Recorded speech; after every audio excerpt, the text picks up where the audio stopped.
बहुत बहुत स्वागत है आपके अपने YouTube चैनल अत्रि एकेडमी पर। आज के इस वीडियो में हम गणित विषय के कक्षा 7वीं का अध्याय 5 रेखा और कोण के बारे में पढ़ेंगे। रेखा और कोण अध्याय शुरू करने से पहले हम कुछ परिभाषाएं हैं उनके बारे में जानकारी लेते हैं, ठीक है। तो उनके अंतर्गत सबसे पहले है बिंदु। सबसे पहले क्या है कि बिंदु, आपने कक्षा 6 में पढ़ा होगा बिंदु। बिंदु क्या होता है? बिंदु क्या होगा? बिंदु है जब किसी पेंसिल या पेन की निब से हम ऐसे डॉट लगा दे, ऐसा निशान बना दे, तो ये क्या होगा? बिंदु। इसको आप क्या बोलोगे? बिंदु।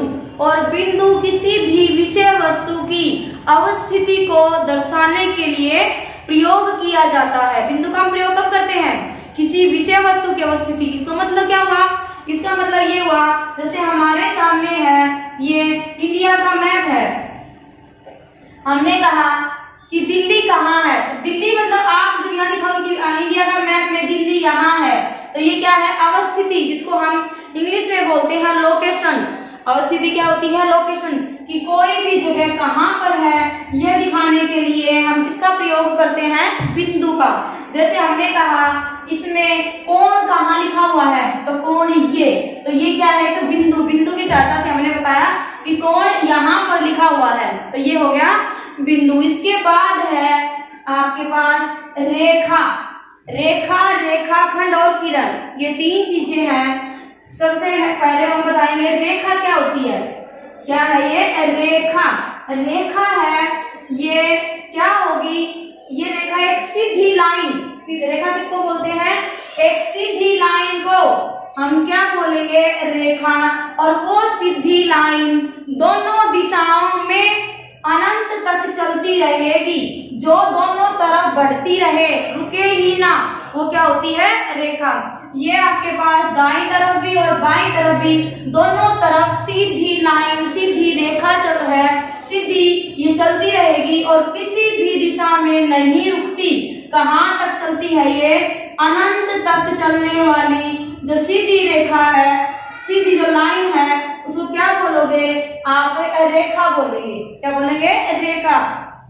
ये सीधी और दोनों दिशाओं में आप इसको बढ़ा सकते हैं। आपको जरूरत हो तो इस दिशा में बढ़ा सकते हैं, और आपको जरूरत है तो इस दिशा में बढ़ा सकते हैं। दूसरे नंबर पे है रेखा, फिर है रेखाखंड, फिर इसके बाद क्या है?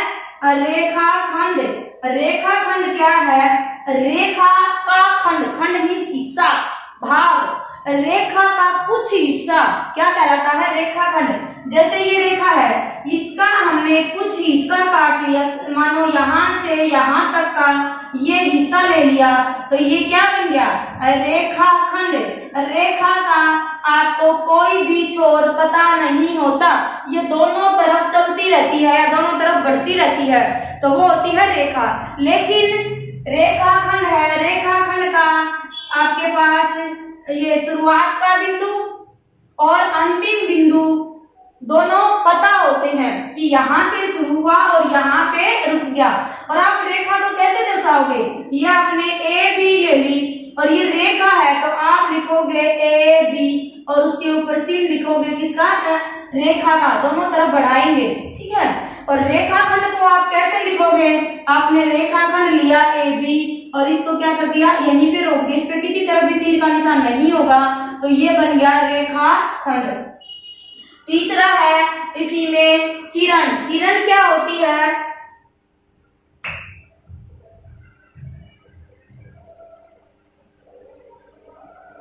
क्या होगी? जिसका हमें एक ऐसी रेखा जिसका हमें शुरुआती बिंदु, ठीक है, कि ये शुरू कहां से और ये इसका पता है, लेकिन अंतिम बिंदु नहीं पता। जिसका अंतिम बिंदु हमें नहीं पता होता, ये ओ ए क्या है? एक किरण है। और ओ ए को आप कैसे लिखोगे? ओ ए और इसके एक तरफ लगाओगे तीर का निशान। ये शुरू तो यहाँ से होगी, लेकिन खत्म कहाँ पे होगी इसका नहीं पता, ठीक है। तो ये बन गई किरण। मतलब जो दोनों तरफ बढ़ती है तरफ नहीं बढ़ती वो होती है रेखाखंड, और जो सिर्फ एक तरफ बढ़ती रहती है वो है किरण। ठीक है, इसके बाद अगला आते हैं हम कोण। कोण क्या होता है, ये भी आपने पढ़ा हुआ छठी क्लास में। कोण क्या होगा, आपने बना दिया ये क्या है, ये कोण है, ये बनाया, इसको भी आप कोण बोलेंगे। और आपने यहाँ से ये बनाया, ये भी आपके पास क्या है, कोण। यहाँ से ये है कोण, एक कोण आपने ये बनाया, ये भी कोण है और ये भी कोण है। ये कोण है, किसको कोण बोलेंगे, जब दो रेखा या फिर आप बोलो किरण, जब दो किरण है आपके किसी एक बिंदु पे मिलती हैं, ये ए ले लिया मैंने और यहाँ पे बी ले लिया, ये आपके पास ओ ए किरण है और ये आपके पास ओ बी किरण है, और ये दोनों एक बिंदु ओ पे मिलती हैं, एक दूसरे को किस पे मिलती हैं, काटती हैं, ये ओ बिंदु पर काटती हैं। ठीक है, तो वहां पे किसका निर्माण होता है, वहां पे कोण का निर्माण होता है। वहां पे क्या बनेगा, एक कोण। जब आपके पास दो रेखाएं या फिर दो किरण एक दूसरे को एक उभयनिष्ठ बिंदु पर काटे, तो उस उभयनिष्ठ बिंदु पर क्या होता है, कोण का निर्माण होता है। किसका निर्माण होता है, कोण का। जैसे मैंने यहाँ ले लिया, ये आ गया P और यहाँ से आ गया ये Q और ये है R, ये PQ किरण है और यहाँ से ये PR किरण है, और ये दोनों एक दूसरे को कहाँ पे काट रही हैं, ये काट रहे हैं बिंदु P पर। तो बिंदु P पर क्या बना, ये भी एक कोण बना। यहाँ से मैंने ले लिया ये M, ये X है और ये है Y। यहाँ पे MX और MY दो किरण थी और ये दोनों एक दूसरे को कहाँ पे कट कर रही हैं, ये एक दूसरे को बिंदु M पे कट कर रही हैं, काट रही हैं। तो ये क्या बन गया, यहाँ पर भी किसका निर्माण हुआ है, एक कोण का। कोण इसका मतलब क्या हुआ, कोण है क्या, कोण जब दो रेखा या किरण एक दूसरे को उभयनिष्ठ बिंदु पर काटे तो वो क्या किसका निर्माण होता है, एक कोण बनता है। ठीक है, तो कोण बनता है, तो यहाँ से जो किरण है जो एक दूसरे को काटती हैं, तो जो काटने वाला बिंदु है इसको हम बोलेंगे शीर्ष। इसको क्या बोलेंगे, शीर्ष। क्या बोलेंगे, शीर्ष। और ये है, ये ले ली और यहाँ से ये दोनों क्या है आपके पास, ये है भुजाएं। क्या है, भुजाएं। इस कोण की भुजाएं क्या है, OB और OA। यहाँ से PQ और PR, ये दोनों क्या है आपके पास, भुजाएं। इनको आप बोलोगे भुजाएं। और यहाँ से ये क्या है, शीर्ष। ये कोण का शीर्ष है, और ये दोनों जिन किरणों से या जिन रेखाओं से कोण बनता है उसको हम बोलेंगे भुजाएं। अब कोण को हम कैसे लिख सकते हैं, ठीक है, कोण को हम कैसे लिखें। अब जैसे मैंने ये कह दिया मेरे पास ये है और ये है,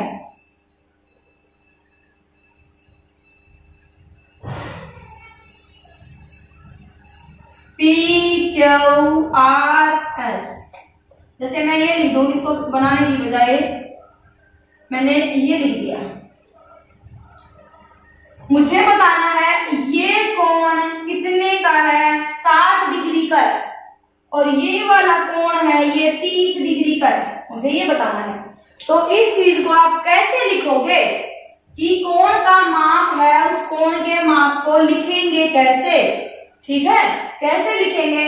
अब मैं कह दूं भाई P बिंदु है, P पर कोण बना हुआ है, तो मैंने कह दिया P कोण है वो 60 डिग्री है, और दोबारा मैंने बोल दिया P कोण है वो 30 डिग्री है। एक ही आकृति में सेम एक ही कोण दो बार लिख दिया, वो भी दोनों बार अलग अलग, तो ऐसा हो नहीं सकता, ठीक है, ये होगा नहीं। तो फिर कैसे करेंगे, एक ही कोण की दो तो आपके पास अलग अलग माप नहीं हो सकते। ये है इसका मतलब कि मैं इस 60 डिग्री का माप का कोण है, इसको मैं P ना लिख के मैं क्या लिखूंगी, मैंने लिखा R, कोण का निशान लगाया, RPQ, RPQ, ये है 60 डिग्री। ये सही तरीका है कोण के माप को लिखने का, कि जो कोण है जो बताना होता है वो किस में आता है, बीच में। लिखेंगे। कोण के दोनों छोर लिए, ये एक आर और ये ले लिया मैंने क्यू, और जिसका माप हमें दर्शाना है उसको लेंगे बीच में। मैंने आर से शुरू किया, आर पी क्यू कितने का है 60 डिग्री का, तो मैं ऐसे लिखूंगी ना कि मैं कोण 30-60 का, नहीं कोण 30-60 का तो ये हो जाएगा कि क्या है सारा ही कोण 60 का है, ठीक है, जो कि गलत माप है। हम कोण को ऐसे कभी नहीं लिखेंगे। दोबारा मैंने आगे ये लिखना है कि 30 का, ये क्या है एस पी आर, इसको मैं कैसे लिखूंगी S P R. S P R कितने डिग्री का है 30 डिग्री का। ये आपके पास एक छोर है और दूसरा छोर ये है, कोण ये है, तो मैंने इसको उठा लिया एस पी आर लिखो या फिर आर पी एस लिखो, ये दोनों एक ही चीज है। एस पी आर या आर पी एस क्या है 30 डिग्री, तो ये दोनों एक चीज है। और जो कोण है उसको आप यहाँ पे लिखोगे बीच में। बीच में ही पता लगेगा कि किस बिंदु पर कोण बना हुआ है, आप ऐसे कोण नहीं लिखेंगे।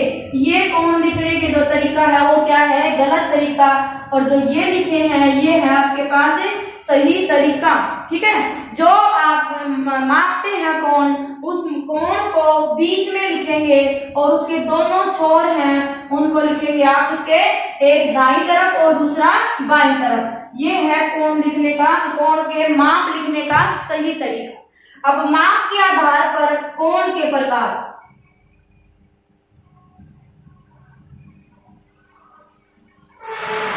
माप के आधार पर कोण कितने प्रकार के होते हैं। पहले नंबर पे मैं बताऊं न्यून कोण।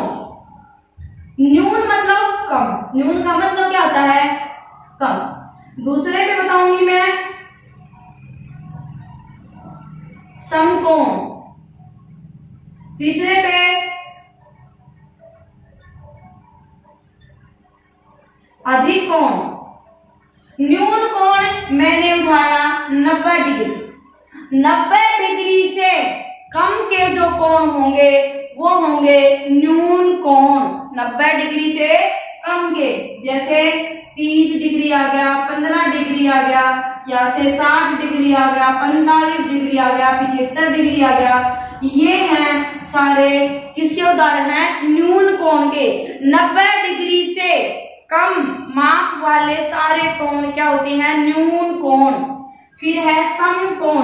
न्यून कोण कैसे बनते हैं, ये ऐसे लिया और ये ऐसे, इस तरह से जो कोण होंगे वो होंगे आपके पास न्यून कोण। कैसे होंगे न्यून कोण होंगे, ठीक है। अब होंगे समकोण। समकोण का उदाहरण है क्या एक ही है 90 डिग्री का। 90 डिग्री का कोण क्या होगा समकोण। समकोण कैसे मिलेगा, तो बिल्कुल सीधी ये, और समकोण को दर्शाने का जो तरीका है वो बनेगा आपके पास बिल्कुल सीधी। और यहाँ पे तो कोण हम लेते हैं कैसे, ऐसे सर्कुलर राउंड में, जो एक कर्व है ना यूं गोलाई में होता है कोण, लेकिन समकोण को हम कैसे लिखते हैं सीधा बिल्कुल। ये क्या है समकोण। समकोण का मतलब ये क्या होता है, समकोण का मतलब ही 90 डिग्री का कोण होता है। समकोण का मतलब 90 डिग्री का कोण जो होगा वो होगा समकोण। इसके बाद है अधिक कोण। 90 डिग्री से अधिक माप वाले कोण, अधिक माप वाले जो कोण होंगे वो है आपके पास अधिक कोण। अधिक कोण कैसे बनते हैं आपके पास, अधिक कोण ऐसे बनेंगे।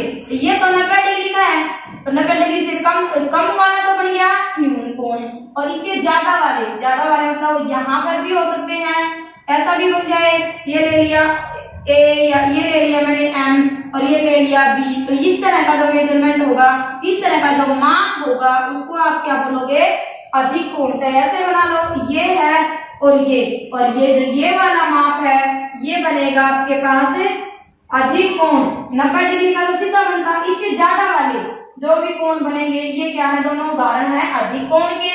ये है समकोण का और ये है न्यून कोण का, ठीक है। इसके बाद आता है पूरक कोण।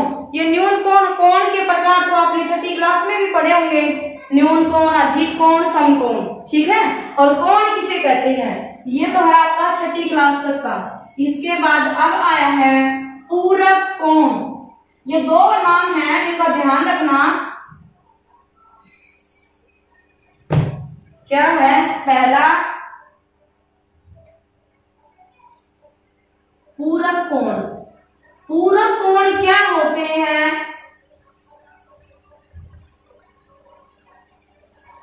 जिन दो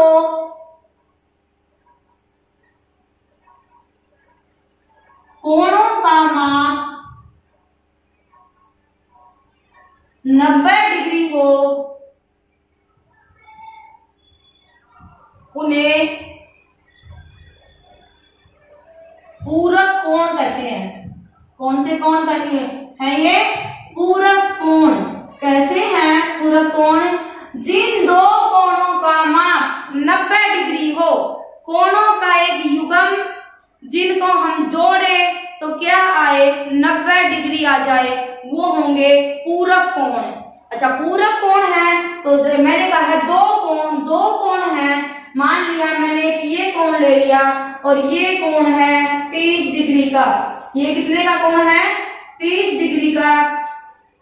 तो 30 डिग्री का पूरक कोण क्या होगा? 90 बनने में कितने की कमी है? 30 तो है ही हमारे पास, तो कमी कितने की है? 60 डिग्री की। तो इसका यहां से मैं बनाऊं तो ये बनेगा, जो 60 डिग्री का जो कोण है ये है 30 का पूरक कोण क्या होगा? 60 डिग्री।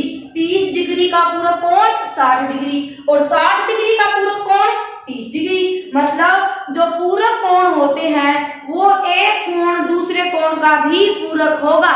जितने की कमी है उतना ही क्या होगा? उसका पूरक कोण। जैसे मैंने कहा यहाँ से 45 डिग्री का पूरक कोण क्या होगा? तो 45 में कितने की कमी है कि 90 पूरा हो जाए? तो कितने की? 45 की कमी है, तो 45 का पूरक कोण भी 45 ही होगा।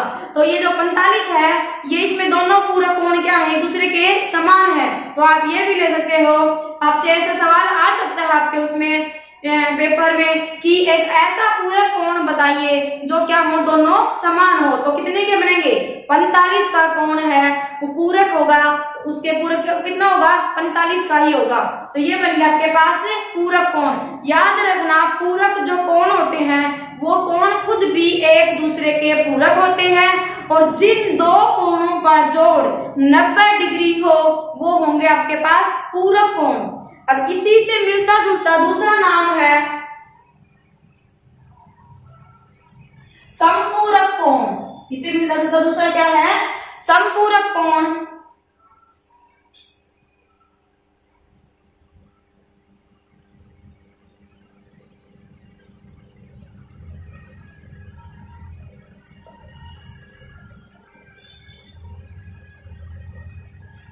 जिन दो कोणों का नाप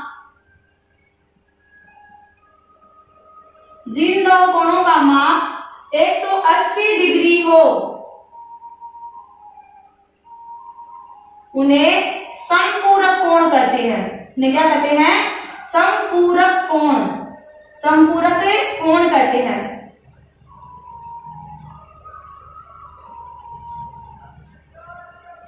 जिन दो कोणों का माप 90 डिग्री हो पूरक और जिन दो कोणों का माप 180 डिग्री हो वो होगा समपूरक कोण।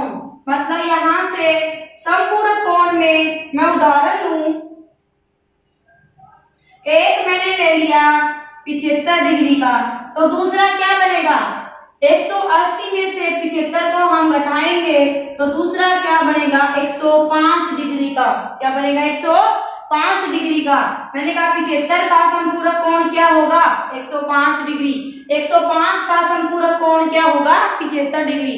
पूरक कोण की तरह ही आपके पास जो दो कोण होंगे वो एक दूसरे के समपूरक होंगे और उनका जोड़ कितना होगा? 180 डिग्री। ठीक है।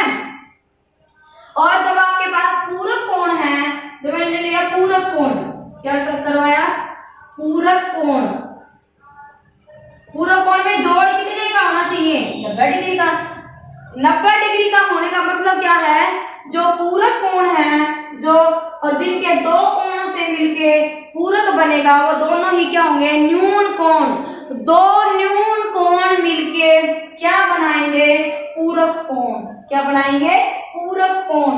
दोनों ही न्यून कोण, यहां पर भी न्यून कोण होगा और यहाँ पर भी क्या होगा, न्यून कोण होगा। उन दोनों न्यून कोणों को मिला के क्या बनता है आपके पास, पूरक कोण। ऐसे ही संपूरक भी होगा। संपूरक कोण में क्या होगा, यहाँ पे मैंने दो कोण लिए, तो एक तो क्या होगा, न्यून कोण। पहला क्या होगा, न्यून कोण, जैसे कि मेरे पास क्या है 75 डिग्री है। और दूसरा क्या होगा, अधिक कोण।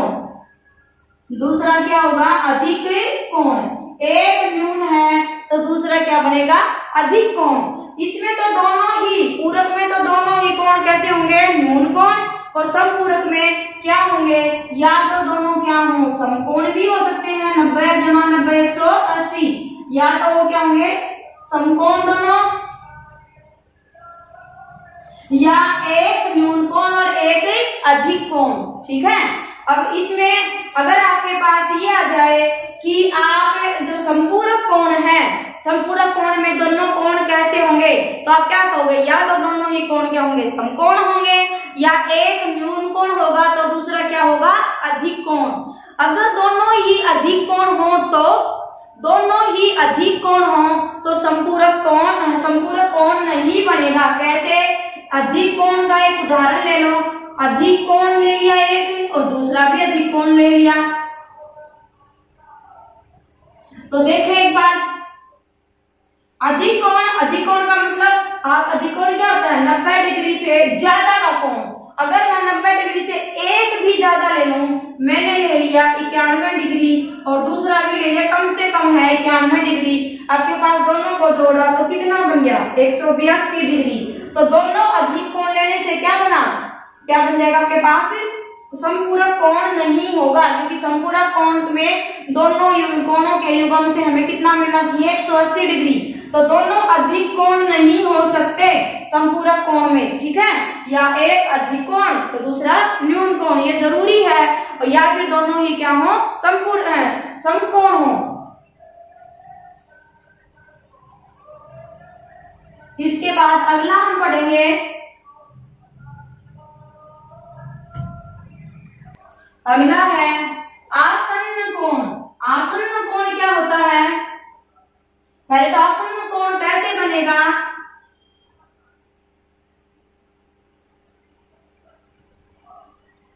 ये है आसन्न कोण, ये कोण एक और कोण दो क्या है, कोण एक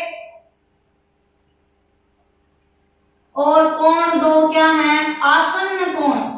आसन्न कोण क्या होते हैं, एक बार इसी आकृति को देख के पता लगाते हैं कैसे। आसन्न कोण का क्या होगा, पहले तो उन कोणों का शीर्ष क्या होगा, उभयनिष्ठ शीर्ष हो। उभयनिष्ठ शीर्ष का मतलब एक ही बिंदु पर दोनों कोण बनने चाहिए, एक ही बिंदु पर दोनों कोणों का निर्माण होना चाहिए। आपके पास इसके अंतर्गत 3 बिंदु है, ये 3 पॉइंट आएंगे यहाँ पे, 1 2 3, इसमें एक तरह से आप ये कह सकते हो कि 3 शर्तें हैं किसकी, आसन्न कोण की। कैसी, पहली शर्त क्या है, उभयनिष्ठ शीर्ष होना चाहिए। कैसा शीर्ष होना चाहिए, उभयनिष्ठ शीर्ष, कि एक ही बिंदु पर दोनों कोण बनते हों, पहला। दूसरा, एक भुजा भी उभयनिष्ठ हो। भुजा उभयनिष्ठ कौन सी है, इसमें क्या है, ओबी। क्या है, ओबी जो भुजा है आपके पास वो कैसी है, उभयनिष्ठ भुजा। मतलब एक उभयनिष्ठ क्या हो, कोण हो और उभयनिष्ठ भुजा हो। और जो दो भुजाएं बच गई जो उभयनिष्ठ नहीं है, वो दोनों भुजाएं उभयनिष्ठ कोण के एक तरफ हो, एक भुजा एक तरफ और दूसरी भुजा दूसरी तरफ हो। ऐसा नहीं हो कि ये उभयनिष्ठ भुजा है तो दोनों एक तरफ ही आ जाए, नहीं, एक आपके पास इस तरफ होगी तो दूसरी इस तरफ। यानी कि जो उभयनिष्ठ भुजा है उसके दोनों तरफ वो भुजाएं होनी चाहिए जो उभयनिष्ठ नहीं है।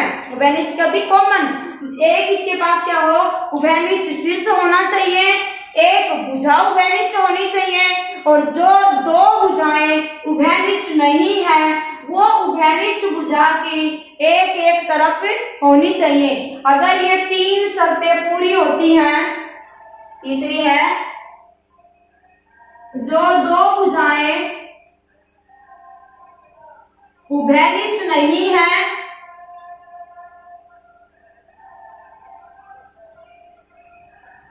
वे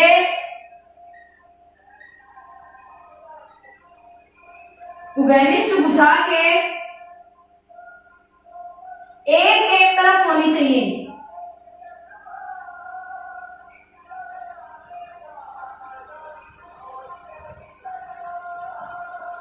इस वक्त क्या बोलेंगे? तीन शर्तें, अगर ये किसी कोण का, जब दो कोण इन तीनों शर्तों को मानता है तो ये तीनों शर्तें जिस कोण में पूरी होंगी उन कोणों को आप क्या बोलोगे? आसन्न कोण। पहली शर्त है उनका शीर्ष क्या हो? उभयनिष्ठ होनी चाहिए, एक भुजा उभयनिष्ठ होनी चाहिए, और जो दो भुजाएं उभयनिष्ठ नहीं है वो उभयनिष्ठ भुजा के एक एक तरफ हो और दूसरी दूसरी तरफ होनी चाहिए। अगर ये तीनों शर्तें कोई भी कोण मानता है तो वो क्या बनेगा? आसन्न कोण। इन तीनों शर्तों को पूरी करने वाले कोण क्या होंगे? आसन्न कोण। कोण एक और कोण दो क्या है? आसन्न कोण है। ठीक है, समझ आया? इसके बाद है अगला रैखिक कोण।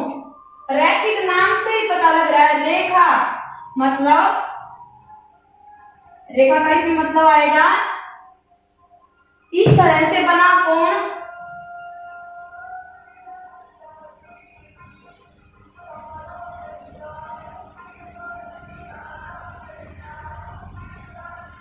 ये है ए और ये है बी, इस तरह से बन गया।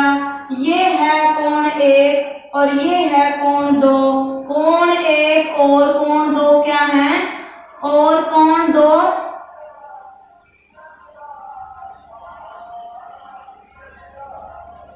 रैखिक युग्म का निर्माण करते हैं।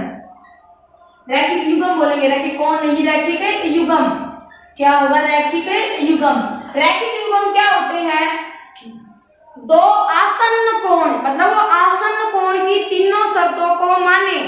आसन्न कोण की तो तीनों शर्तें माननी चाहिए कि उनका शीर्ष है वो उभयनिष्ठ हो, ठीक है, एक तो उनका शीर्ष उभयनिष्ठ होना चाहिए, एक भुजा उभयनिष्ठ होनी चाहिए, और उभयनिष्ठ भुजा की दोनों तरफ क्या होनी चाहिए? दोनों भुजाएं होनी चाहिए जो कि उभयनिष्ठ नहीं है, एक एक तरफ होगी और दूसरी उभयनिष्ठ भुजा की दूसरी तरफ होगी। ये तीन शर्तें तो माने।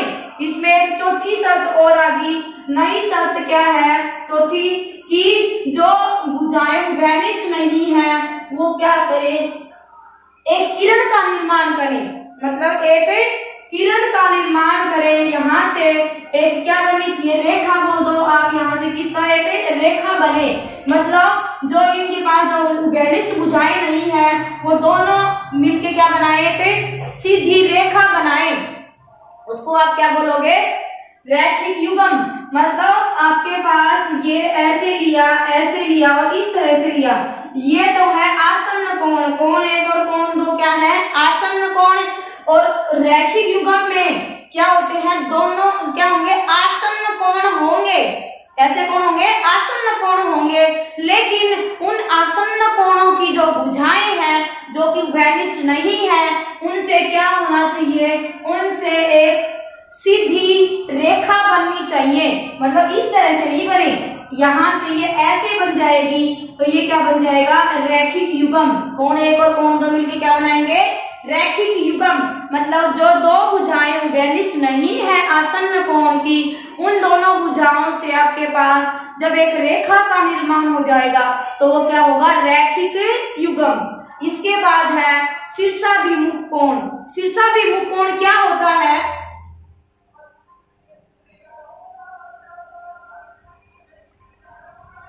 आपको ये ध्यान रखना है, रैखिक युग्म में दोनों कोण कैसे होते हैं? आसन्न कोण। अगला है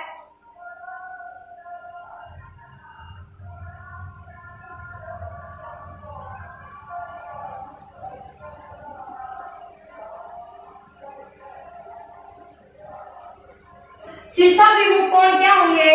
जब दो रेखाएं एक दूसरे को काटती हैं और वो इस तरह से काटे तो यहां से मेरे पास ये है कोण एक और ये है कोण दो।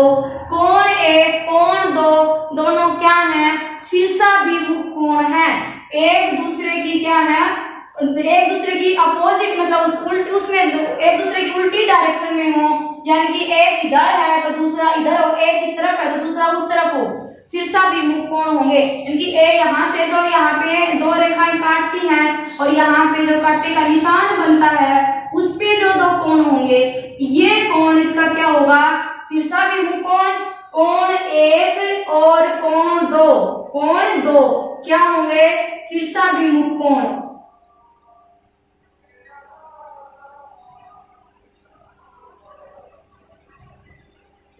और यहां से जो ये कोण है ये 3 है और ये है 4। 3 और 4 कोण 3 और कोण 4 भी क्या होंगे, शीर्षाभिमुख कोण होंगे। यानी कि 1 2 का शीर्षाभिमुख होगा, 1 और 2 क्या बनाते हैं, शीर्षाभिमुख कोण, और 3 और 4 क्या बनाते हैं, शीर्षाभिमुख कोण। ठीक है। और आपके पास जब दो लाइनें इस तरह से एक दूसरे को काटती हैं तो शीर्षाभिमुख कोण हमेशा बराबर होते हैं। कैसे होते हैं, बराबर होंगे। कोण एक बराबर है कोण दो। ठीक है, हमेशा शीर्षाभिमुख के दोनों कोण एक दूसरे के बराबर होंगे। यहाँ से कोण एक बराबर है कोण दो होगा और कोण 3 बराबर है कोण 4 होगा।